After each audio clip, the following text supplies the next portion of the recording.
계속해서 내 몸 살리는 물 건강법. 이번에는요. 그렇다면 이 물을 얼마나 마셔야 할까 궁금하신 분들 많으실 겁니다. 예. 그 답이 여기에 있습니다. 몸무게에 3 곱한 만큼 마시고 또 소변색을 보고 가감하라. 일단 적정 섭취량이 몸무게에 3을 곱한 만큼 마시면 된다고요. 사실은요, 우리 몸은 매일매일 물을 엄청나게 소모를 합니다. 그래서 성인의 경우에는 최소한 하루에 2에서 3리터 이상을 소모를 하게 되거든요. 뭐 땀이나 호흡을 통해서 나가죠. 신진대사를 할 때 또 물이 또 이용이 되죠. 그래서 사실은 우리가 물이 들어오는 거, 음식물을 통해서 들어오는 거, 또 대사를 생기면서 또 물이 조금 생깁니다. 그거를 감안한다고 하더라도 보통은 1kg당 30ml. 결국 0.03리터 정도를 마시는 것이 적정한데, 네. 근데요, 하루의 물 섭취량은 사실은 나의 생활에 따라서 달라지게 됩니다. 내가 먹는 음식, 그다음에 기온, 그다음에 신체 활동량, 운동량에 따라서 달라지기 때문에 그냥 일정하게 물을 드시지 마시고요.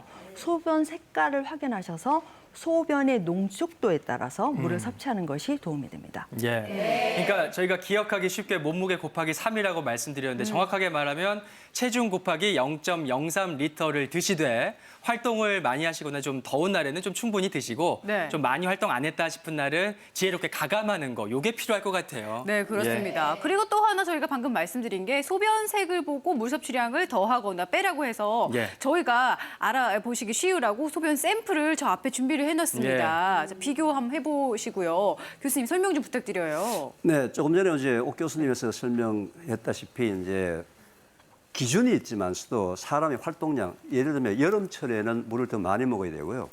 겨울철에는 또 물을 작게 먹어야 된단 말이죠. 근데 여름철에 땀을 흘리기 때문에 물을 많이 먹어야 되는데 그날따라 수박을 많이 먹었다. 그날은 또 물을 작게 먹어야 된다 이거죠. 그날따라 8잔을 먹어야 된다, 2리터를 먹어야 된다 하게 되면 물을 과다하게 먹는 거라는 얘기죠. 네. 그래서 우리 몸에서 가장 정확하게 몸의 수분 그 양을 눈으로 확인할 수 있는 방법이 바로 소변 색깔입니다. 소변색. 네네네. 이 소변 색깔을 보게 되면은 옅은 노란색이 가장 적절한 색깔이에요. 적절한 색깔인데 소변 색깔이 이제 진해지게 되면은 네. 노란색으로 점점 진해지게 되면은 네. 물이 부족하다는 증거입니다. 왜 소변 색깔이 이렇게 진해질까요? 몸에서 지금 물이 부족해서 뭔가 지금 문제가 생기기 시작했는데 그것도 모르고 자꾸 이렇게 막 웃고 떨고 돌아다니니까 보고 좀 느끼라고. 몸이 좀 살려고 여러분들한테 좀 신호를 보내는 거예요. 네, 좀 살려주세요. 그러면 물을 먹습니다. 물을 먹게 되면 한 2시간, 3시간이 지나면 바로 그냥 또는 1시간 이내에 금방 소변 색깔이 옅은 색깔로 오게 됩니다. 그런데 또 물을 너무 많이 먹게 되면은 노란색이 사라지고 투명한 색깔이 됩니다. 네. 투명한 색깔이 되게 되면 물을 너무 많이 먹었으니까 먹지 말아라. 그래서 이 물 먹는 양이나 이런 부분들은 음식, 날씨, 활동량에서 다 다르기 때문에 소변 색깔, 옅은 노란색을 꼭 확인하시기 바랍니다. 그렇군요.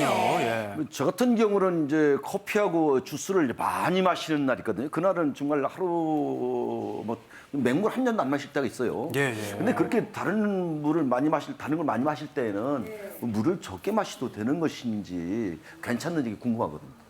예, 음료는요, 순수한 물을 대신할 수 없다는 사실을 늘 기억하시면 합니다. 네. 예를 들면 커피 같은 경우에는 카페인이 이뇨작용을 하잖아요. 그래서 물을 더 빠져나가게 하고, 우리 달달한 맛이 나는 음료 같은 경우에는요, 마시게 되면 혈당을 높이게 됩니다. 그러면 혈액에 삼투압이 올라가서 세포는 더 탈수에 빠지게 되기 때문에 음료는 물을 대신할 수 없다는 사실 기억하셔야 됩니다. 이거 한 가지를 꼭 기억해야 될 것 같아요. 다 같이 한번 따라해 볼까요? 차는 차같이, 물은 물같이. 차는 차같이, 물은 물같이. 그렇죠. 커피나 녹차는 차라 이거죠. 근데 요즘은 말이죠. 차를 물같이 벌컥벌컥 들이키고요. 물은 말이죠. 차같이 성의만 표시하는데 아닙니다. 차는 차같이, 물은 물같이.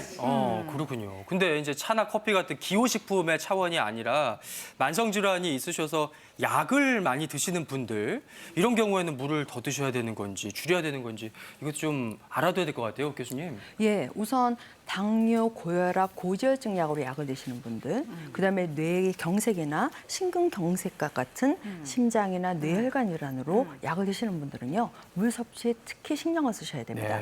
이런 분들이 탈수가 되게 되면 기존 질병이 악화될 가능성도 많고 네. 또 피 속에 혈전이 생겨서 뇌졸중이나 그 뇌졸중 같은 관상동맥 질환 같은 질환이 생길 수가 있기 때문에 네. 합병증이 우려가 되므로 물 섭취에 특히 신경 쓰시기 바랍니다.